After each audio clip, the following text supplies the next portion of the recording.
안녕하세요. 저는 40대 여자입니다. 요즘 따라 건강관리에 부쩍 신경을 많이 쓰게 되네요.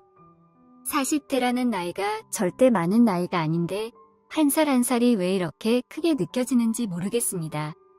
생각해보면 저는 어릴 때부터 몸이 약했었는데 그런 저를 걱정하신 저희 부모님은 제가 초등학교를 들어갈 무렵부터 한약을 먹였다고 하더라고요. 어디서 귀한 음식이라도 생기면 곧장 저에게 주시면서 저를 애지중지 키우셨습니다. 계속 마른 체형에 키도 작았는데 부모님의 사랑과 노력이 어느 순간부터 보이기 시작했어요. 결국 나중에 다 컸을 때 보니 저는 키는 166cm에 몸무게는 60kg까지 나갔습니다. 말랐던 몸에 살이 좀 붙으니까 어찌나 보기가 좋던지 키가 좀 크다 보니까 50kg도 마르게 느껴졌는데 이 정도가 딱 좋다고 느껴지더라고요. 이렇게 살집이 좀 붙었음에도 불구하고 그래도 정말 건강미를 내뿜는 사람들에 비해서 근육량도 작은 편이고 또 몸에 좋다는 음식들을 한동안 안 먹으니까 다시 살이 쏙 빠지더라고요. 체중도 요일처럼 늘었다가 줄었다가 반복하다 보니 체력적으로도 너무 무리가 오는 것 같아서 평소에 운동도 많이 안 하게 되고요. 매일매일 운동하려니 습관이 잘 안 가져지더라고요. 임신하고 아이 낳을 때는 얼마나 힘들던지 둘째는 절대 안 가질 거라고 남편에게 확실하게 말을 해뒀네요.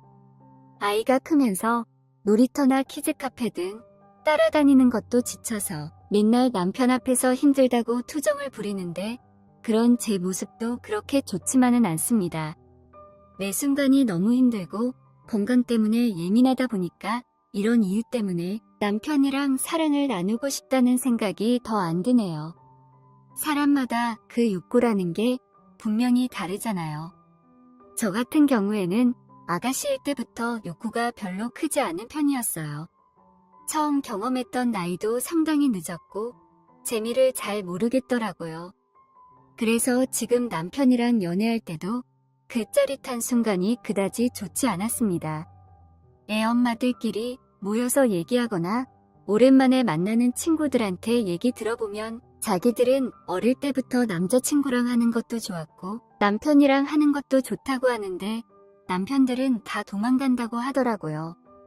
연애할 때는 머리카락만 만져도 거기가 섰다고 하는데 지금은 거기를 만지면 머리카락이 쭈뼛쭈뼛 선다고 하더군요. 저는 그냥 뭐라고 해야 할까요? 자세히 설명하기가 참 힘든데 사랑을 나눈다는 것조차도 힘든 운동을 하는 것 같고 조금 동물적인 본능을 채우는 행동들인 것 같아서 기분도 그다지 좋지 않고 무엇보다 육체적으로 만족감도 그다지 오지 않아요.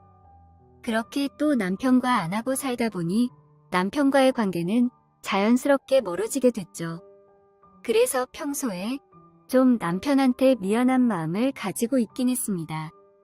그래서 어떻게 하면 좀 남편이 길을 세울 수 있으려나 고민하고 있는 나날들이었죠. 어느 날 하루는 남편이 낮잠 자는 사이에 휴대폰이 울리길래 보니까 어떤 여자와 바람을 피우고 있더군요.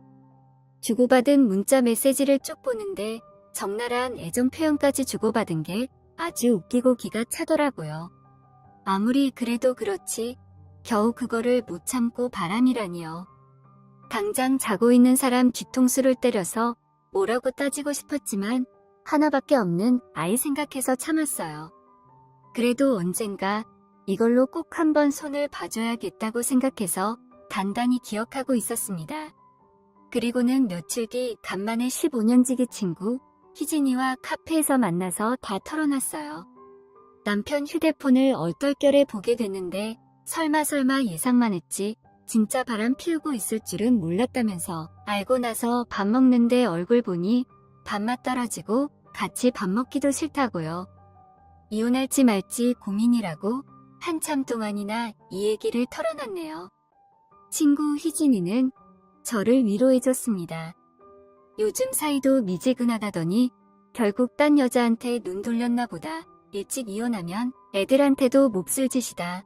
너도 취미 가지고 몰래 남자 만나라. 이런 이야기를 나눴네요. 그러면서 어디 산악회 같은 데 가서 일단 체력부터 좀 가꾸라고 얘기를 했습니다.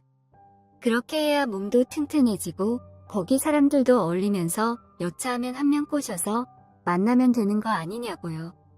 원래 그런 활동하는 사람들 진짜 산 좋아해서 한다기보다는 그냥 애인도 만들 겸 해서 겸사겸사 나가는 거라고 이런 거 좋지 않냐고 저한테 권유를 막 하는 겁니다. 저는 그 뒤로 친구 희진이를 통해서 그쪽 주변 사람들 몇 번 보게 됐고요. 결국에는 얼마 안 돼서 모임에 바로 들어갈 수 있게 되었습니다.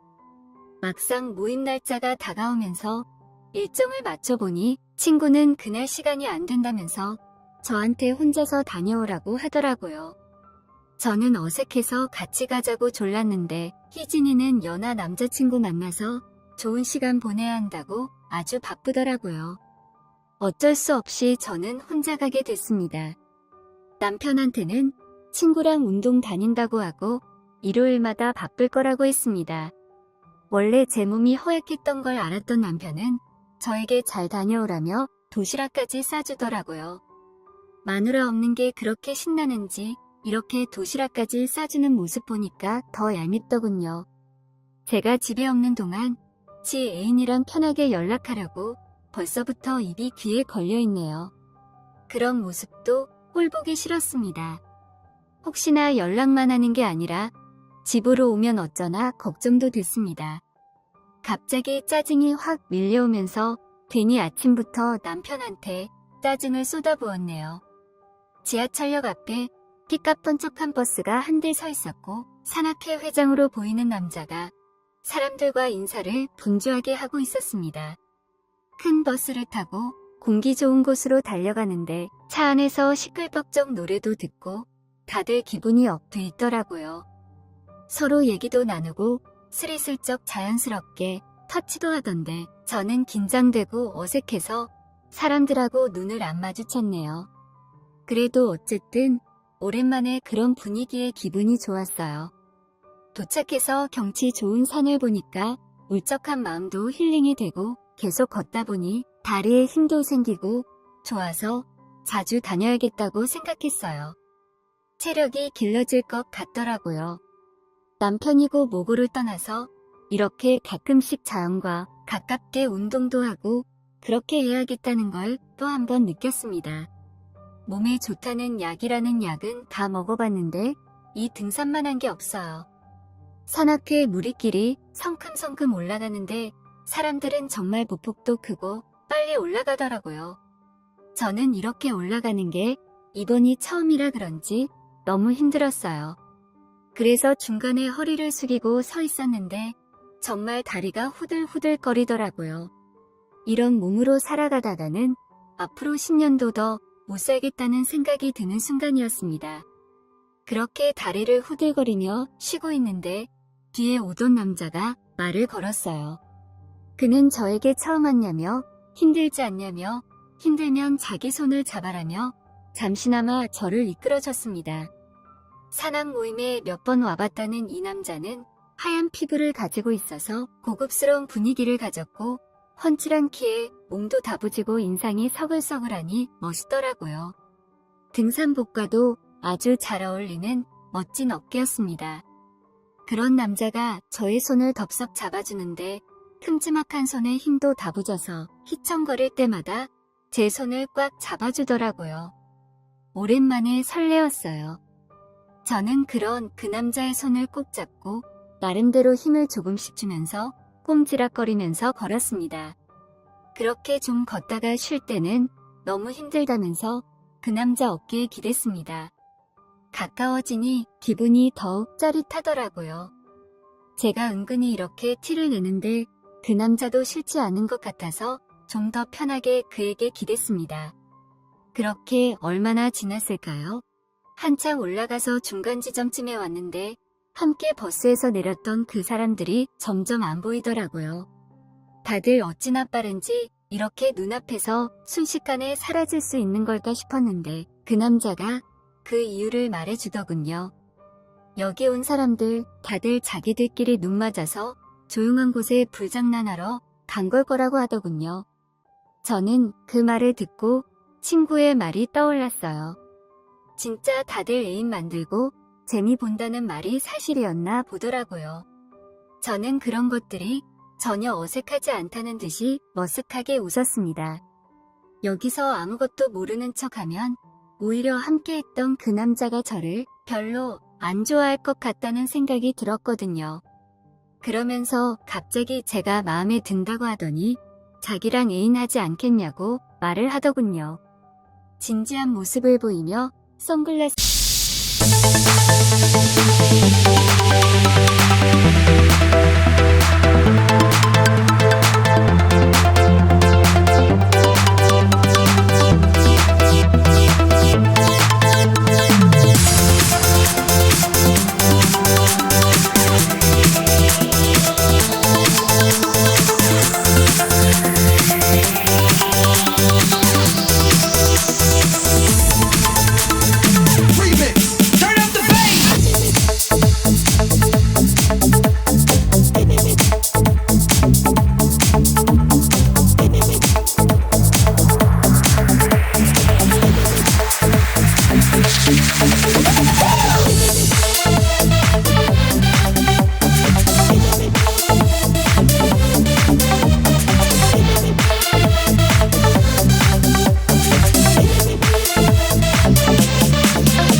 를 벗었는데 세상에 쌍꺼풀은 없지만 눈이 크고 선명했고 긴 눈매가 어찌나 남자답고 멋지던지 마치 연예인 같더라고요.